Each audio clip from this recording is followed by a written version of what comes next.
The Curves tool in ACDSee features an incredible color adjustment function.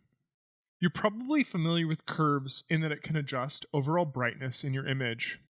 Throughout your image's spectrum of whites, highlights, midtones, shadows, and blacks, but it can also adjust RGB spectrums independently. In Edit Mode or Develop Mode, open up the Curves tool.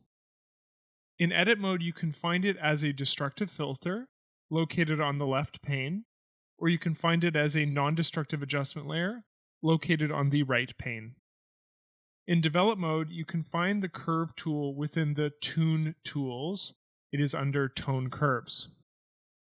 In any mode, the Curve tool will have an option to adjust the channel. Channels refer to which spectrum of light is being addressed. By default, curves will be adjusting the overall brightness of your image rather than a specific spectrum of light. By choosing channel, you will be prompted to switch between brightness, RGB, red, green, and blue.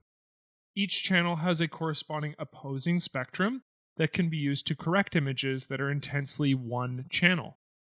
Red has an opposite of cyan, green has the opposite of magenta, blue has the opposite of yellow. The histogram, which is displayed within the Curves interface, measures the degree to which a value sits at a corresponding degree of brightness. The top right can be understood as highlights, while the bottom left can be understood as shadows. My image features an intense pinkish hue. While beautiful, we can correct for this using the Curves tool. Let's say I want my image to appear more neutral in its color scape. To fix this, I will navigate to the color I wish to correct within the Channel tool. The pink I'm describing is a mixture of magenta and red. Let's open up the green channel in order to add more of an opposing spectrum.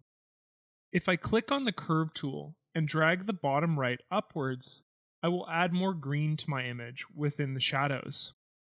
Likewise, when I pull the curve at the top right further to the left, I will impose more green into the highlights. This change already looks substantially more realistic. The only thing I would change from here would be just to add a bit of vibrance back into the center of my image with the Vibrance tool. Please like, comment, and subscribe. And if you'd like, click the bell icon. That'll notify you when we upload new videos.